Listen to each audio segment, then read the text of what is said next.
Welcome to Keep What You Earn, your judgment and jargon-free zone for entrepreneurs of all levels. Get ready to learn how to scale your business, save money in taxes, and create a business that grows your wealth. If it feels like the financial side of business is like eating your vegetables, well then think of this podcast as the ranch dressing to make the process a little more enjoyable. My name is Shannon Weinstein. I'm a CPA and business owner on a mission to simplify money and empower others through knowledge. I hope this episode inspires you to take action, but remember that the information we share is for educational purposes only and is not individual tax advice. Now that we got that out of the way, let's start the show.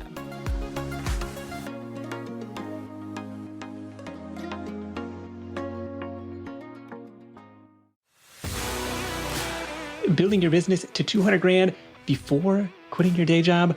What's up? Nick Loper here. Welcome to the Side Hustle Show. It's the entrepreneurial podcast you can actually apply. Awesome story for you today on taking some of the skills that you already have and then going out and intentionally finding buyers for those skills, and hopefully a different set of buyers than what your day job may be selling them for. Stick around in this episode to learn the low-cost, high-return marketing tactics that helped Shannon Weinstein build her fractional CFO/tax strategy service at keepwhatyouearn.com into a full-time income stream while still working that full-time job. Shannon, welcome to the show. Thank you so much for having me, Nick. Excited to be here. You bet. Excited to dive into this. Now, I don't expect you listening to go out and start a business necessarily in the same niche as Shannon, but you can apply some of her marketing tactics across a really broad spectrum of different businesses. And to that end, your listener-only bonus for this week is my big list of 101 service business ideas to get your creative juices flowing. Make sure to download that at the show notes for this episode. You find the link in the episode description of your podcast app or in the description on YouTube. So I want to start with the moment of giving your 2 weeks notice at work. What's the boss's reaction? I was especially kind. I gave about 4 weeks notice because Nice. I couldn't wait to tell them I was leaving. And I broke the news to my team. They said, "What are you going to do?" Because that's the first question they always ask you, right? Like, so what are you going to do? As though this is the end all be all of careers that you could choose. Like, what are you going to do other than this? And I was like, well, almost literally anything else would make me happier. And if you're there, I feel you. So what happened was I told them, by the way, so I'm starting my own business, or I'm going to go do my own business full time. And they're like, well, what type of business are you going to start? Well, I was like, well, I actually have a multi-six-figure CFO practice and a top 100 entrepreneurship podcast already. And they were like, wait, what? They were like, wait a second, what are you talking about? And I said, none of y'all have Googled me over the last 2 years, luckily. But if you Google me, that is what will come up. On LinkedIn and on Facebook, I was super quiet. But on Instagram and on, other platforms, I was building. So I knew my coworkers were not on these platforms. So I was freely able to build these types of things. And I was able to show up and deliver value and teach. And here's the brilliant part though about that is I was showing up and I wasn't like selling a ton on Instagram. I wasn't showing up and selling. I was delivering value over the course of 2 years with I was not starving to sell people something. I just showed up and tried to build an audience. So then when I finally quit the job and I was able to openly talk about my business and to promote it on all platforms, I was like, and by the way, now I got something to sell you guys. So it was super exciting to be able to kind of be open and be out there as a business owner and be proud of it. Okay. So you had a background in finance and tax accounting, but the service that you kind of pivoted or turned around for the side hustle was slightly different, yes? Yes. So I was working in a legal compliance department. That was intentional. So there was no conflict of interest. And I was building my own sort of CPA practice on the side. It eventually evolved into a CFO firm, fractional CFO business. But I was mostly doing a lot of tax compliance and tax strategy when I started my business. Okay. So tax strategy, tax compliance, virtual CFO services, not necessarily anything revolutionary. There's got to be plenty of competition out there doing that. What gave you the confidence to say, yes, I can do this too. Yes, I can carve out some market share for myself? Oh, absolutely. So, and here's the other thing too. I realized that was what I was good at. And that even though my whole career had centered around these types of work, I didn't hate the work.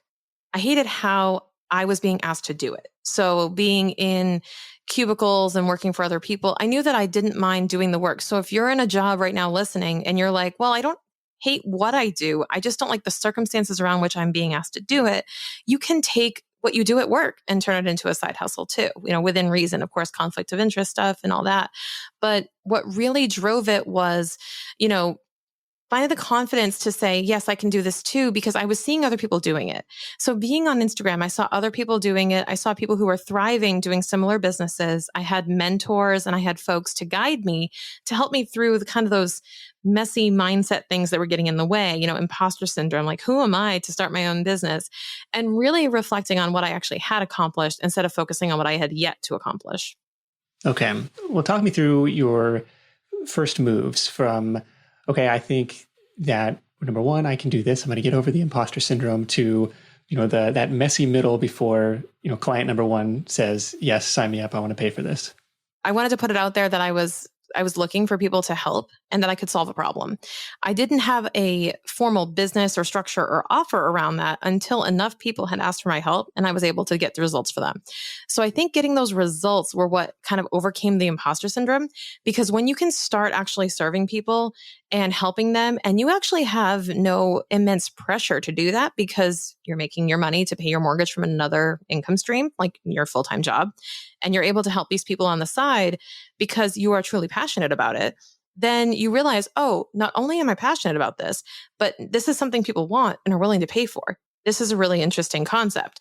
So I realized how much I enjoyed it. I realized that I could get paid to do it. And then I realized, well, I could easily build this by doing this X number of times over the course of the year and make back my salary, no problem. So the math added up for me, Nick. It was honestly, I'm an accountant, but the math added it up and I said, this is totally doable. Yeah. How did those first customers or clients end up connecting with you or vice versa? That was through, actually social media presence. So that was a big part. So being so present on Instagram and delivering value, teaching and offering some type of insight on current events and trends and things in business was really helpful. The podcast was also super helpful. And then being a guest on other podcasts, showing up in other communities and offering to coach or offering to do phone calls and to immerse myself in my ideal clients' rooms and being able to answer questions and to see what people were asking, it was insanely valuable because then I could meet people there, network. And then when people needed help with this particular subject matter, like taxes, I was the first person front of mind that they thought of. Okay. Yeah. So there's a three-pronged approach here. There's the personal Instagram presence at Shannon K. Weinstein, over 5,600 followers over there at the time of this recording. There's your own podcast, Keep What You Earn podcast. And then there's going on other podcasts, this podcast guesting, showcase your expertise. And naturally, since the host has somewhat vetted you, right, there's a credibility that is passed along to listeners and say, well, shoot, I need tax help. I ought to call Shannon. So I think that makes a lot of sense. And I think it probably makes sense to dive into each of these independently. And correct me if I'm wrong. So Instagram was an early move to start posting educational content on there. Do you have an example of what that might look like in practice for you? Like an actual example of one of my posts? Yeah. What kind of stuff are you sharing? It's like, I think of Instagram as like a platform for, nice looking pictures and kind of this curated view of your life. And you're, well, I'm teaching tax stuff. It's like, well, wait a minute. How does that work? Yeah. So over in our corner of tax Instagram, we are teaching all sorts of stuff from what can I deduct? When do I need an LLC? How should I start my business for the first time? Do I need a separate business bank account? Who do I need to send 1099 to? What happens if I got a 1099? What does that mean? Answering all of these types of questions through fun, engaging content. So whether that be through a video of me explaining it, through the lip sync pointing and dancing reels that were really popular about a year and a half ago, but now they're kind of getting a little boring. It's just using the medium that is working to deliver the content that is needed. So for me, it was just finding answers to questions that were being asked of me in these different containers and communities when I was coaching or when I was just putting it out there in Facebook groups like, hey, who has tax questions? Or I would search for questions people were asking and then I would answer them through content. So I would just build content like that. I recently did a post that was fun that was, do you remember Jeff Foxworthy? He used to do a "you might be a redneck" joke. Yeah. I said, you might need a 1099 if, and I started doing it in his rhythm. So that type of stuff is really good because people will listen to it. They'll learn from it. They'll be slightly entertained and they'll go, oh, okay, I get it. And finding a way to articulate, especially dry, boring, bland concepts into something a little more fun is a really good way to get engagement. Okay.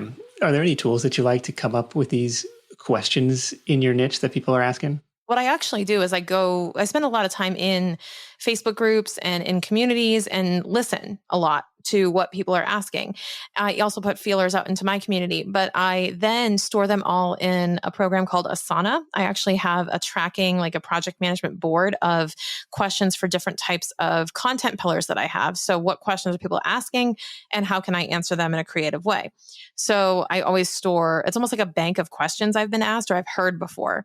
And I start realizing which ones are repeating the most. And that's what I do a lot of content on, or even build online courses based off of and sell on the side. Okay, I really like this. And this was from Scott Britton years ago. He had a Udemy business and he's gone on to several different projects since then. He's like, the number one most important file to keep on your computer is this questions database of everything that people are asking of you, or the questions that are related to your area of expertise, because that is your future content. Like that's what you can build your product and service around. That's what you can build your content around. And so it's cool to hear, I track that stuff in Asana. And to Scott's credit, I tried to build this in like Google Sheets for, a week or two before it got like really overwhelming, but still lots of different ways to go about that and answer the public. I want to say Neil Patel bought this recently, but it was like, you can type in your keyword and it'll spit out, a bunch of questions related to that, just as starter inspiration to get things going, to create those types of content. And this is interesting because I think of Instagram as, very temporal content, if that's the right word. Like it's kind of flash in the pan, it's in somebody's feed today and it's kind of gone tomorrow, versus I'm going to create the YouTube video about this. Or I'm going to create the, definitive blog post to answer this question. It's a blip, a blink, a quick little hit of content. Yeah. Was there intent behind that? Well, this is where I think my audience is, so this is where I'm going to prioritize the time. So what I realized is, and I've recently talked about this on my show as well, is that when it comes to content, when it comes to platforms, like if you're going to show up on social media to try to build a business, especially if you have limited time because you're working a full-time job, you want to go to the most forgiving platform in terms of the time it takes to make something and to put it out there. So if I had started a YouTube channel, Lord, I would have released that thing a year later because I would have been obsessing over, again, accountant. I would have been obsessing over the perfection of it and the details and like, this isn't good enough. We need better graphics. We need better this or better that. And it would have also cost a ton of money. Instagram is free. Instagram is totally free and very forgiving. So if you want to take 9 seconds, record 2 or 3 clips and maybe change your shirt during the clip once to create a new character, cool. It's really easy to do that. I can create an Instagram post in no time. And now I pay folks to help me with it. But back then, when I was first starting, it is one of the most easy platforms to just start posting on and seeing what happens to get feedback. Because what you want to do is take fast action, get feedback, and then figure out when you start the YouTube, when you start the podcast, what is the stuff I really should elaborate on for 10 to 15 minutes at a time? Okay. Yes. Low risk, high reward. I've never heard it called that. It's the most forgiving content platform. We had Dickie Bush on the show a couple of summers ago talking about Twitter in a similar vein, where he's like, yes, look, if I post something and, in the first 15 minutes, like it doesn't get any reaction, it just gets buried by the algorithm, and nobody sees it, right? And so it's like, it's almost this instant feedback loop for the ideas that are worth anything. And I thought that was interesting. Probably the same here. And so the benefit to Instagram, my understanding, is you can kind of punch above your weight class, or you can reach beyond your existing following when what followers you do have end up sharing that to their stories, to their feed in some way. And then all of a sudden you're getting in front of your audience's audience. Is that still how this is working? So yes, you can by creating shareable content. So when you make content that is shareable and desire to be shared, it's really easy to become, to grow your following on Instagram. The other thing that it has is another dimension through stories where people can actually get a lens into your life if you use it effectively, where you can start, for example, I am posting in stories every day and I live in Costa Rica currently. So I'm posting stories that are really cool about what we're up to. What are we doing? What am I working on right now? Previews of things that are coming up. I post when I go for my walk. I post, me and my husband. People feel like they're getting to know me. And that it's more than just the value-based content, but it's also like, I trust this person. I know Shannon. I know what she's like. I know bits and pieces of her life. And without it being too invasive, people are really getting familiar with me. And I really appreciate that. Do you have a sense of what the following was like in terms of size when the first people started reaching out and saying, hey, could you just help me with my tax problems or with my specific business? It wasn't big at all. It was, I think I started when I first decided I was going to take my Instagram from pictures of food and my dog to posts of like tax strategy stuff. I had about 80 followers. No kidding. And I think it didn't take very long for me to start getting questions about taxes when I started posting about that stuff, because hashtags were also a big thing that got you attention. And if you optimize your post a certain way for SEO and for other things, it can really take off. And this actually happened to me recently, Nick. I have a form on my website people fill out to come work with me. And I say, where did you hear about me? And you wouldn't believe how many people say, I searched hashtag accountant, or I searched hashtag CFO on Instagram. I literally typed in CFO entrepreneurs on Instagram and you popped up first. And I knew why I did because of how I've used my SEO, but I didn't even realize people were using platforms like this for this purpose. Like, y'all are searching for your accountants on Instagram. That's kind of cool. That's fascinating to me. Yeah. Okay, yeah. So yeah, I had never considered doing that. Never heard of anybody doing that. And so as a content creator, okay, so how do I take this new information? Like, is it just putting those in your profile, in your posts? What would be the next step? So if you and those listening don't know that bold black name of what you are on Instagram. So like it's I don't even know what it's called because I'm not an Instagram expert, but the name, right? The name that shows up in bold right under your handle, not your handle, but like the name description. That is what shows up. That's what Google picks up.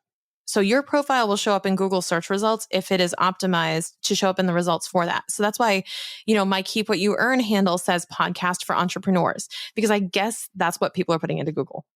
And then mine has CFO for entrepreneurs or something like that for my main profile, because people are probably typing that in. And that's the type of stuff that shows up in SEO and will show up when you're searching Instagram. It will be part of what's searched. Right. It says CPA, CFO, podcaster. Yes. And now I'm looking at mine because I'm pretty sure it just says Nick Loper. I'm like, well, fairly I'm missing the boat. Most people use their name. Most people use their name. And I recommend, because of when you're DMing people, now that shows up as your name. So I wouldn't make it super cryptic, like podcaster. It's like, who the hell is this podcaster DMing me? You could do Nick : podcast host or side hustle guru or whatever. And it would be a really cool search engine optimized name, because you could say Nick : side hustle support, side hustle consultant, something like that. Okay. Awesome. Great little Instagram tip. Yes. I learned that so quick. And I was like, oh my God, this is so fun. Like when you learn the little like behind the scenes tricks, it was super fun to build the Instagram for my business based on those types of things. Okay. So now people are reaching out to you, and I mean, how do you figure out how to put a price tag on it? I guess you have a sense of what your firm is charging big, big corporate clients for this type of work. But like now it's just, Shannon as an individual, how do I figure out what to charge here? It wasn't even like apples and oranges. It was like apples and elephants. Like that is not even a question. My company was billing me out at something like $8.99 an hour. And I was like, no, that's not going to work. So I was billing out much lower because I was working with new startup entrepreneurs. They didn't have a ton of money. So I just kind of based it off of how many people could I work with? And what would I offer them? How much time could I dedicate to that? And my prices just kind of evolved. To be honest with you, it was kind of like a pin the tail on the donkey thing when I first started. And I was like, I don't know, $200. Like, I don't know, $400. And you kind of just get a feel. You have to pick something and just go, that doesn't feel good. Let's try it again. That doesn't feel good. Let's try again, until you get to that kind of place where you go, okay, that feels fair. And it will change. It will evolve, and it will change all the time. You have to just pick something. It was super hard to price in the initial start of the business. And even coming from an accountant, it's not easy to figure out what your price should be, but you kind of figure it out as you go along based on who you're serving, what value you're delivering, and the types of services you do. What's typical pricing today, if you're comfortable sharing, and of course with the asterisks that this will continue to evolve over time? Yeah. So for example, number one, tax return prices will vary state by state, no matter where you go. But I generally hover between 500 and 1,000 for individual returns, and 1,000 to 1,800 for business returns. That's pretty standard. You can find it cheaper for sure, but that's what we offer because that's what we want to charge to crack open a tax return. But we don't even offer tax preparation services anymore. They're only included in our monthly service. So our monthly service ranges from $1,000 to $4,000 a month, depending if you're a tax strategy client or a CFO client. And those are great because A, it's recurring revenue for us, but B, it's predictable expenses for the client and they get access to us year round. Okay. And at those rates, it doesn't take that much to replace a day job salary. And you've set it up for recurring revenue too. Yeah, but those really came into play after I quit. So it's an evolution for sure. You definitely don't come out the gate charging that, make all the money and quit the job in like 3 months. This was a 2-year evolution. Yeah. All right. Anything else that worked on the Instagram front, or is you see working today? I would say the biggest thing that also helped me grow was finding people who are doing what I wanted to do on Instagram and finding people who I wanted to emulate. And instead of getting caught in this comparison trap, I grabbed their accounts and said, what are they doing that I like that I can emulate? Maybe not literally, but I could take inspiration from and then use and learn from what they're finding successful. I think we get caught up in comparison and being jealous of other people's growth, but I think you can learn a ton from, hey, they're doing something that's working. I want to figure out what it is. And that was a big piece of how I grew quickly, was kind of picking up the breadcrumbs left behind by others. You give an example of a breadcrumb?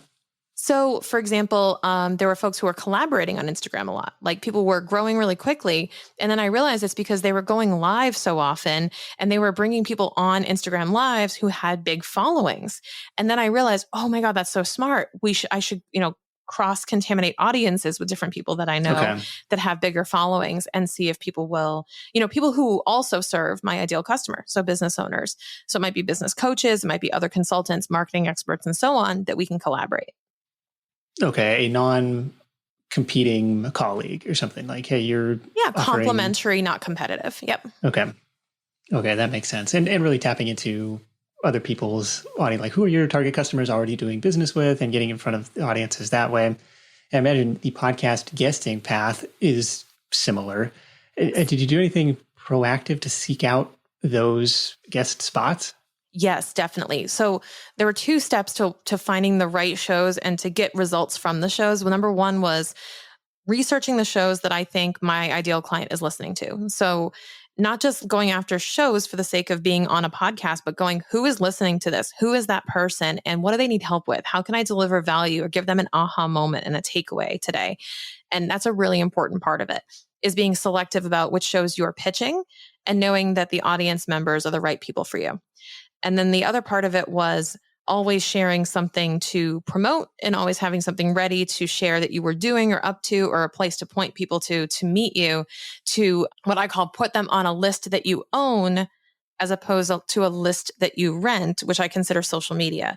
Social media, like Twitter, Instagram, all of it could shut down tomorrow and you've lost all your followers. It's gone. But if you can get them on your email list, if you can get them on a text list, if you can have them engaging with you more often, then they're on a list that you own. You actually have a way to get in touch with these people. So I would try to use those podcast interviews to get people into lead magnets and other things to help me grow my audience. What was a lead magnet that you saw convert well following a guest appearance? Anytime I do a quiz lead magnet. So I've done how strong is your cash flow? I've done will the S Corp make sense for you?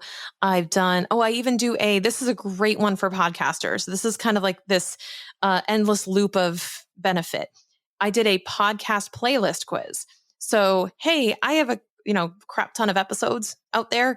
I have a ton of episodes and I would love it if you would take this quiz to see which episodes are best for you so you don't have to go search through my library of episodes.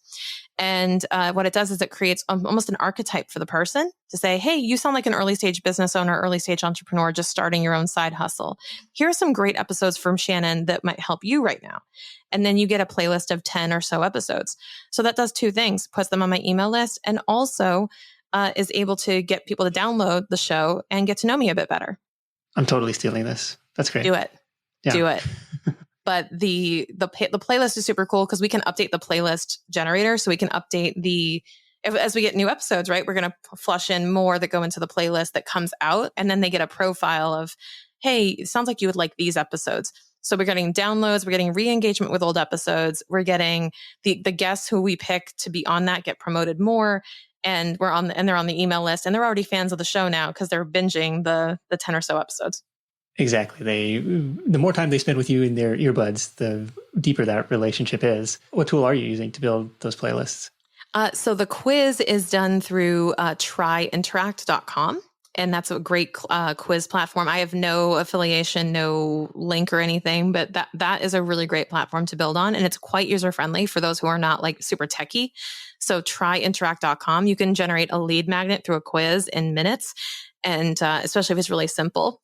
So we just did it. It's really straightforward. And all the person has to do is check off the boxes that say which statements sound like you. And then whichever ones they get the most of, they can get the list. And the list is just a landing page. Yes, I've just started testing this on the homepage of Side Hustle Nation, also through Interact. So I do have an affiliate link for it. It's perfect. Then we're going to share next then. /interact. Yeah, absolutely. Go check it out over there.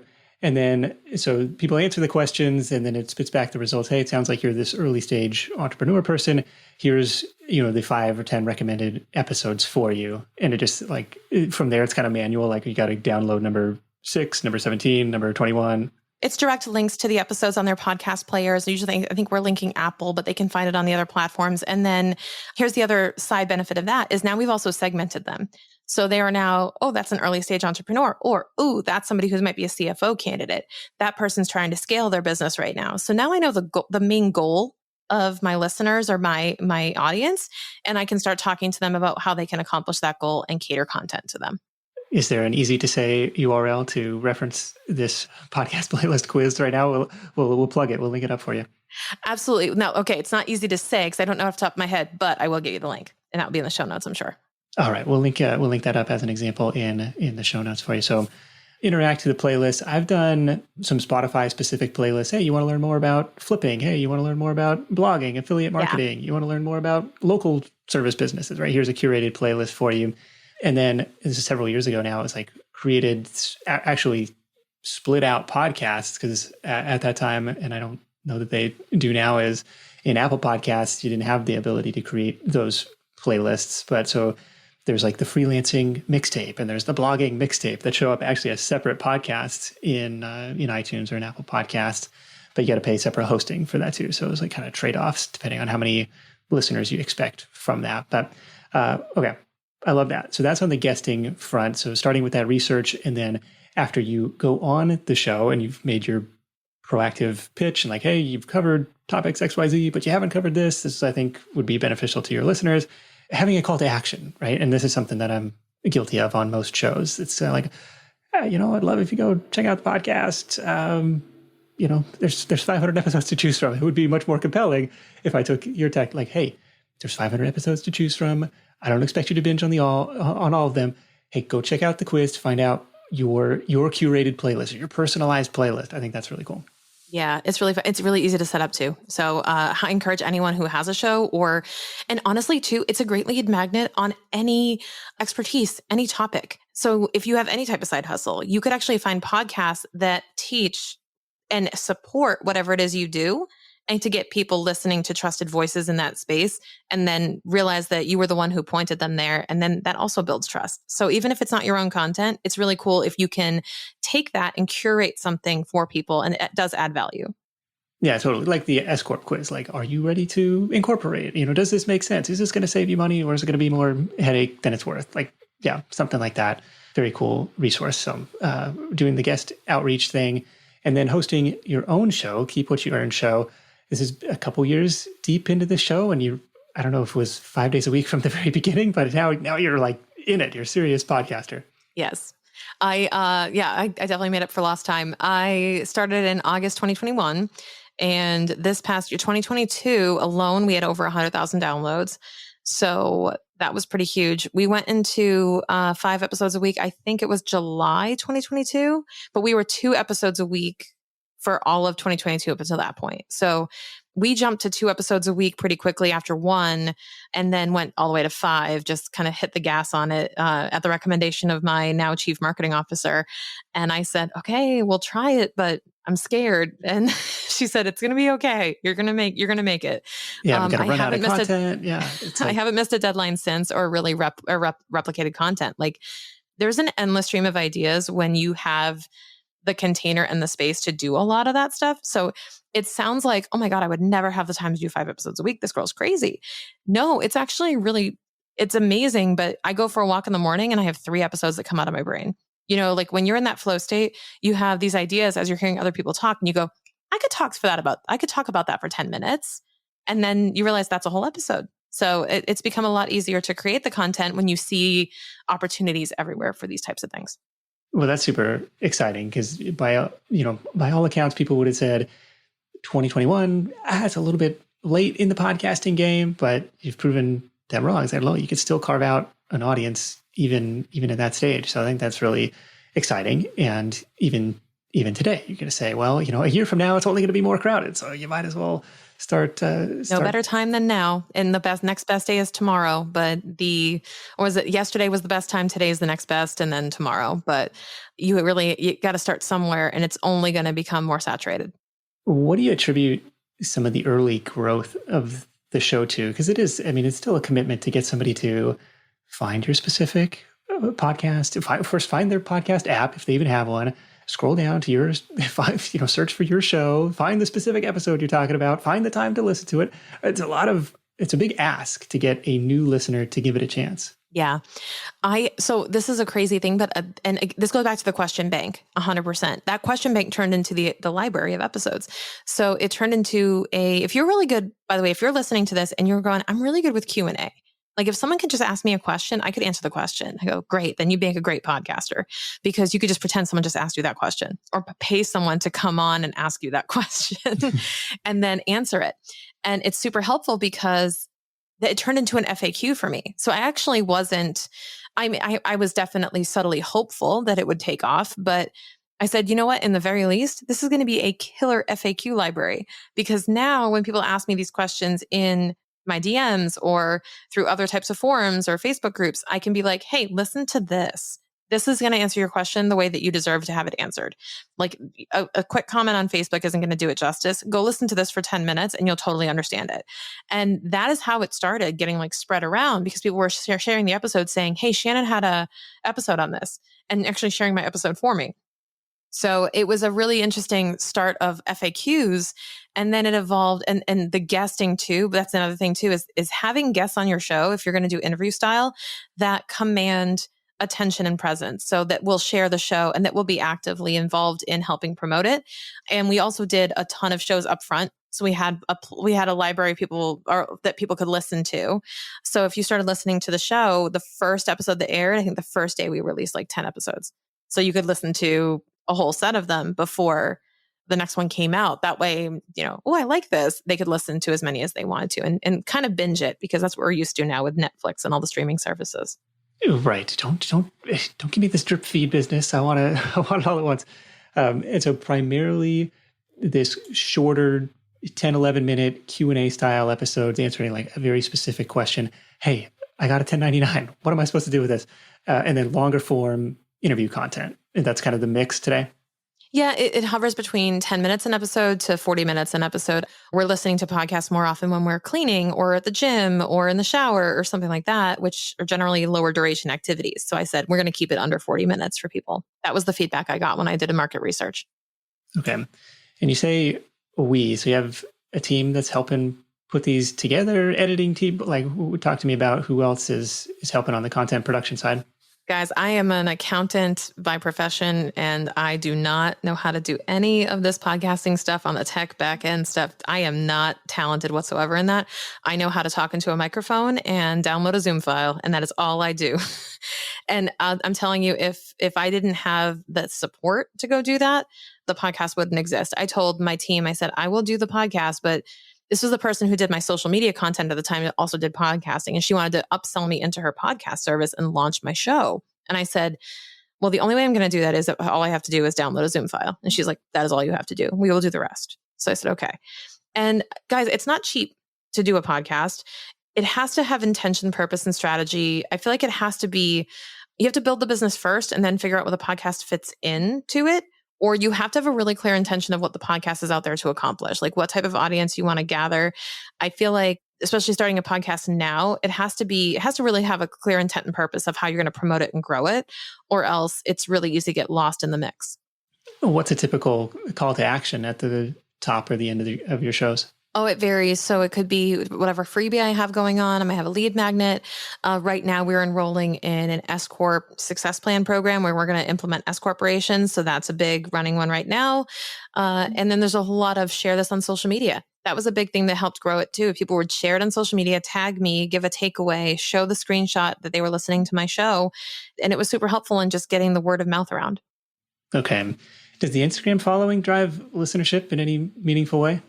It does. So all of my Instagram posts point to, so they actually sync up with the episode. So I will do a piece of content on a certain topic that I also did an episode that day on the certain topic as well.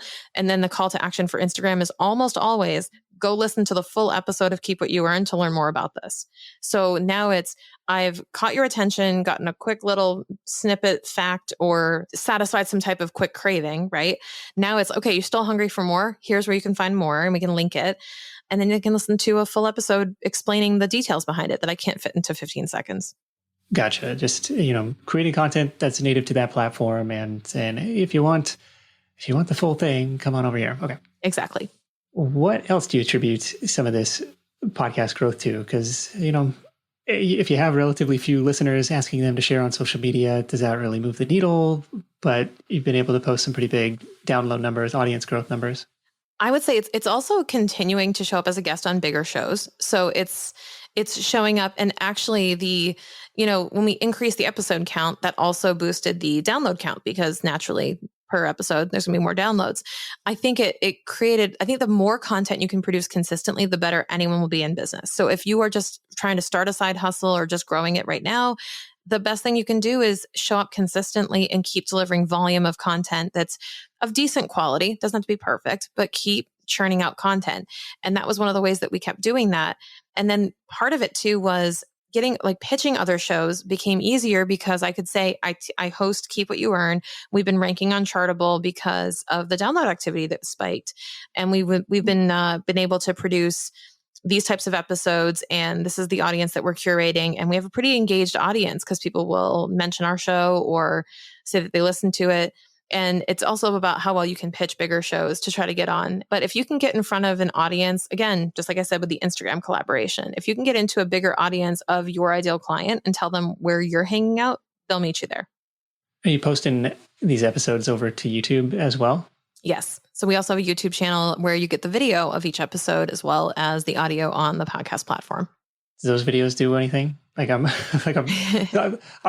actually going through this phase of now recording video for every episode and having that for YouTube, and also going back through the archives, and even where I don't have video, creating a kind of like waveform placeholder video for those, because I'm really bullish on YouTube as a podcast discovery engine, but curious what your experience has been. So it has more digital real estate, right? So the more you can put your content on different platforms, the more likely it is someone's going to find it.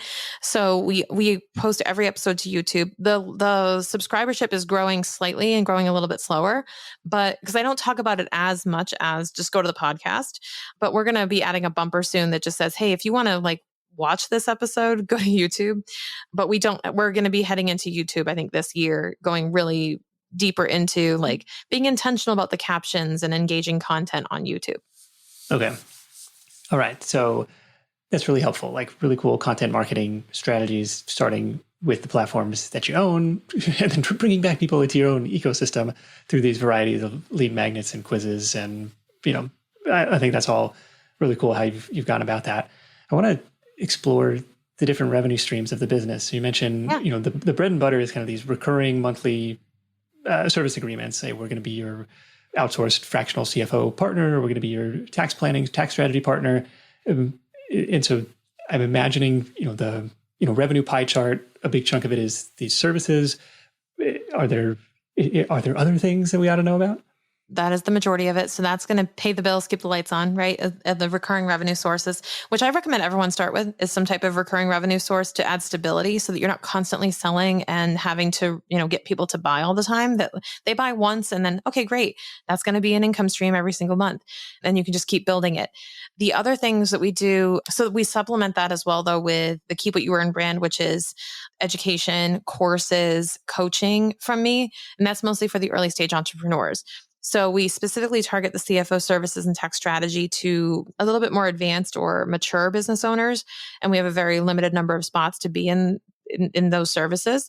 And then we also have a more robust kind of through email marketing and through social media presence and through the podcast, we're marketing courses and programs that I'm offering as more of a teacher and as a coach. So that's another core offering of the business that I'm really excited to offer, because that's actually really where my passion, if you want to call it that, is in teaching. So I'm really excited to be able to work with so many more people in that way.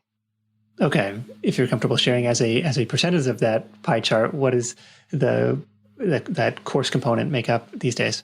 So these days it's relatively new. So it's going to grow this year, but I think I want to say if we're looking at it, it's kind of like a 45-45-10 right now. So it's like CFO tax strategy is about half and half each, or they're equal. Okay. And then I'd say 10 to 15% is the courses, but that we're hoping to grow that into 20 to 30% this year.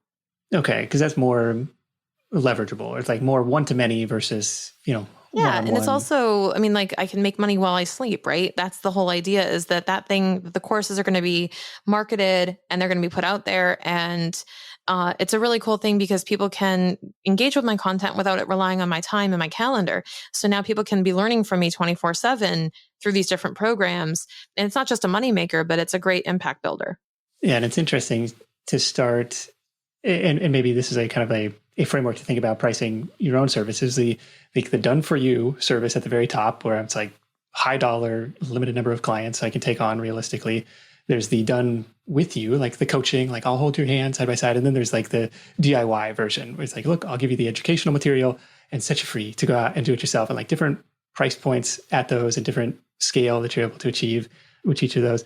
And I think the accounting model is interesting because it is recurring service in a way where like I'm not likely to switch accountants year after year after year, but it's kind of that one time, like I pay you every April and I don't really think about it for another 12 months. So you've kind of restructured it in a way which is really interesting to me. And kind of like, well, at a certain size, like, yeah, a finance person or a tax person on the team would make a lot of sense. And it was like, we had a recent episode where the guy was selling web design, but instead of selling it as a big ticket, one-time upfront cost, he was selling it as a recurring monthly service, like lower monthly payment. And it was, kind of a really interesting recurring revenue model to flip that script a little bit and say, okay, how can I set this, what was traditionally a, one-off purchase into a recurring revenue business? So I think that's good for you for building that. That's really cool. Yeah, I think there's almost any type of business that you can add value consistently. So even if it's like you see my service as a tax return deliverable, it's like, it's really not. That's just the publishing part. But if you let me co-author it all year with you and change the outcome of the story, that's valuable. Because if you're just having me publish your tax return every year after the year is over, then there's not much I can do to help save you money. But if you have me in your pocket year round, if you're checking out at Target and you've got your credit cards and you're like, shoot, which one should I use? Can I deduct this? Shannon. And then you can text me and you can say, hey, I'm trying to buy all this stuff. Can I deduct this? Hey, I'm thinking of going to Vegas next weekend. Can I deduct that? It's all of these other things that people can ask me on the spot and they're never bothering me because I only have a certain number of clients who have this service. So I am available all the time and they can text me on my business line. They can email me, they can Slack me, whatever. And that's what they're paying for, is like a parking lot or parking space in my email inbox to ask all this stuff year round.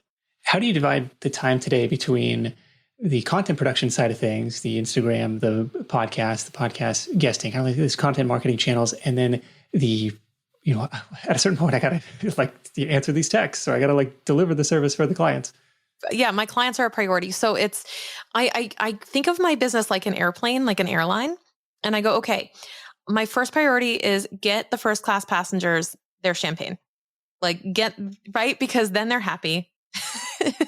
So I have to serve the first class passengers first, then the whatever Comfort Plus, and then the coach, right? So I look at my business like that and go, that's my priority of customer service, is whatever CFO client needs me right now, I will take care of them. And then I will go to the next tier and then the next tier.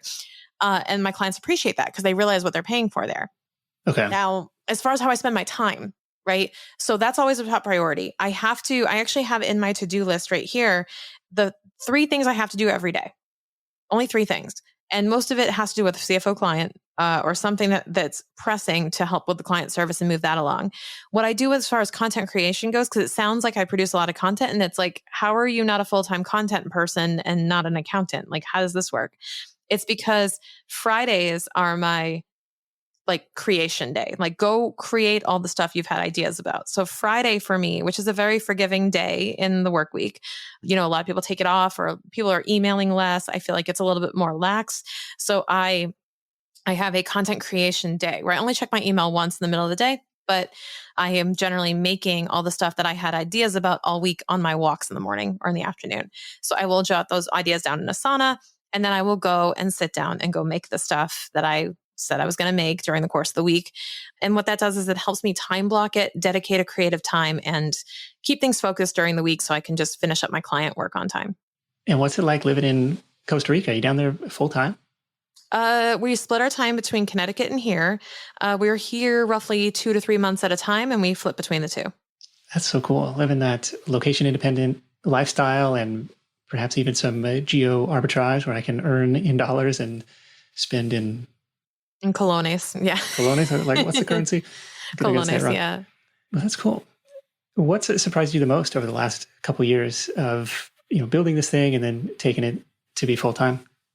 What has surprised me the most is actually being able to quit my job, because I thought that was such an unattainable cliff to jump off of. I thought it was this thing like, maybe one day, maybe in the next 5 to 10 years, I can quit my job. Like, it felt so distant and not tangible that it seemed like an idea I was hearing about on social media, and it like around and going, yeah, you can just quit your job. And I'm like, I'm not just going to quit my job. I'm not just going to go quit and like leave this income stream behind. That is crazy. I have benefits. I have 401k. I have all this stuff. Why would I leave that and take this risk? And then what I realized was, oh, my job is to lower the risk. And that's what I refocused on. But what I still can't believe is that it actually worked. It actually worked. What do you know? Yeah. This stuff is real. Was there a revenue target that you were shooting for before taking that leap? Or what was it that pushed you and your husband over the edge to say, all right, we're doing this? It was 300,000 revenue. And I said, okay, I made it to like 180 in 2021. And that was with a full-time job. So I was going, okay, that's basically 200 depending on the timing of when certain checks cleared. So I was going, this is a thing. I've surpassed my salary in revenue, but I haven't surpassed it in profit. So I went back and said, okay, based on my margins, based on what I have coming up this year, based on what I think I could do, I did a whole cash flow forecast. And this is like any side hustler's like best tool in their toolbox, is knowing how to do a cash flow forecast, which is just knowing what cash is coming in, what cash is going out of the household, and figuring out, what do I need? Like, cash flow is my job really providing? And how could I replace that? And when I realized that my cash flow from my business could almost replace, or at least get us to a point in our household where I was like, wait, around June, I could probably cut the ties with the job. And if I went all in, because I was only doing 20% of my time in the side hustle, I said, if I went 100%, like, not only will I do what I did last year, but I should theoretically 5x this. If I'm spending 100% of my time, theoretically. Yeah. So I know. And I was like, realistically, okay, let's try double what I was doing if I was really dedicated 100%. So I decided, okay, I'm going to put this cash flow forecast together, make it kind of conservative. And I said, okay, I talked to my husband, Jason, and I said, hey, so I can definitely quit before June, but I technically have enough cash flow in my plan for the year that I think I could quit. I think I could leave now, and I could get a head start on getting to that number. And I actually said, this is a great thing that we decided to. I said, Jason, if by June, this was in January, I said, if by June, I haven't proven that this is on the trajectory to replace my income, if I haven't proven that this is the right decision, if by June this is not working out, I'll go get another job. It's not the end of the world. It's totally fine. I'll find another cliff. I'll find another right to stay on. I will find another alternative. And I think we just forget how many options we truly have, especially later in our career. It may feel like we're pigeonholed into a position in our career. I'm like, well, if I leave now, it's a huge leap. And I'm like, yes and no. There's so many other cliffs at your level you can hop over to. And it's totally fine. You may feel like it's really up high and like, oh my God, what a big risk. And I go, you are so valuable in the marketplace. So I realized that even if I left, I could find another similar job or I would go back. I generally don't want to go back, but living in the worst case scenario is not fun. So I said, let's give it a try. And he said, all right, when's your last day? So having that conversation with my spouse, having that type of plan in place and actually having the numbers to prove it was imperative in the decision to actually just put the notice in. And having built it to that point is just incredibly empowering where you're like, look, I don't need this anymore. And just going into work every day with that mentality for me anyways, like that was a very, I don't know. I don't know if it made me a better worker, but it made me a happier worker. Be like, oh this my doesn't go gosh. well. Like I just feel so much more independent, even though I was still working, still trying to do well and still trying to cash that paycheck. But like, okay, I had built this thing on the side where, when it was time to go, I was able to make that leap. And then to your point too, like, if I have an extra 40, 50 hours a week to dedicate to this, I'm confident I can, continue to grow it. It's not likely to go to zero. What's my realistic worst case scenario? Okay, I go get another job. Absolutely. And the true irony of that whole situation, I didn't tell you this before, but the true irony was I got an award for performance that year when I really stopped kind of giving a what. I really, when I started to kind of what they call it, the quiet quitting or whatever, but there's a word for it now, but I just use it as I'm going to do what I have to do to get my paycheck. And I'm not going to try especially hard. And I'm also not going to try to advance my career. I'm not going to push really hard and use all my energy and strength over here. I'm going to use it over here to build the business. So I said, I'm going to do what I have to do to get by. And I did a great job anyway, because I don't operate at less than 100%. I'm just not wired that way. So I did a great job in my job. And then I really pushed to build the business. But once I took the foot off the gas pedal in my career and I said, I realized I was going nowhere. So I stopped pushing so hard. That was when I got the most recognition in my career for doing an excellent job, because they realized I was showing up as a leader because I wasn't stressed out, because I wasn't freaking out over little things. I wasn't sweating the small stuff. I was showing up as a team member and a coach for my team because I knew that, like, it's kind of that when you're going to leave, you're like, hey, I love you guys. This is great. I have nothing to hide about sharing feelings or opinions or anything. I was just, I held nothing back. And they were like, you're such a go-getter, Shannon. You're doing such a great job here. And I'm like, who knew it was the prospect of leaving that really made me elevate in my career? It's just such a really weird irony. It really is. But you're not the only person to share that. So I think that is kind of telling. Like, okay, once that burden of performance is gone, like it actually elevates you. So absolutely. Well, what's next? What's next for the podcast, for the business? Where do you want to take this thing? This year, we're going in on a couple of things. One is offering a much more robust course library for all entrepreneurs of all stages, going from cash flow to how to scale your business, to how to craft your offers, all of these different strategy elements from what my CFO clients have been hearing and the advice I've been giving them. You're going to get that in your pocket in some of these courses. And then also, I am going to be doing more keynotes. So I'm going to be doing speaking engagements coming up for certain events, and I'm going to be showing up with frameworks and other things that I can teach live on a stage or virtually. So I'm really excited about that. Oh, very cool. Check out the Keep What You Earn podcast. You can find all about Shannon over there. Instagram is Shannon K. Weinstein. Let's wrap this thing up with your number one tip for Side Hustle Nation. I would say trust your gut and build trust with your audience. Make sure that you're showing up as an expert and that you're being authentic and building trust with everyone who interacts with you.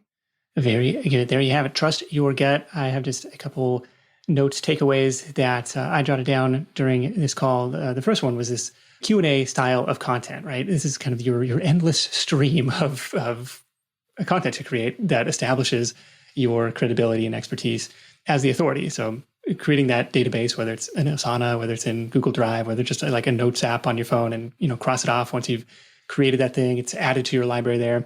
This idea of serving first, coming out with educational content rather than, hey, buy my thing. Hey, it's $1,000 a month. Hey, come sign up.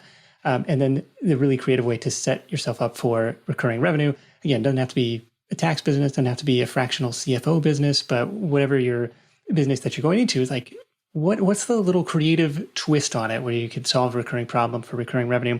But again, Shannon, I really appreciate you joining me.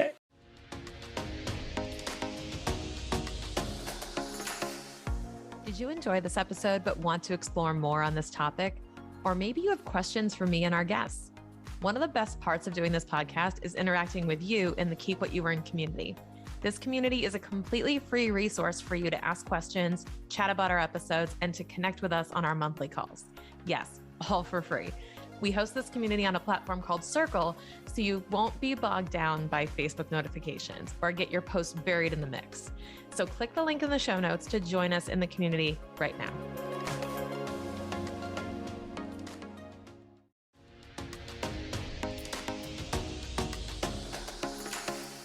Thank you so much for listening. If you enjoyed this episode, please leave a rating and review on your podcast platform. This small action goes a long way for podcasters to get our message heard by more business owners just like you. Be sure to check out the show notes for links to information about our guests and ways to get in touch with me. We'll see you on the next episode.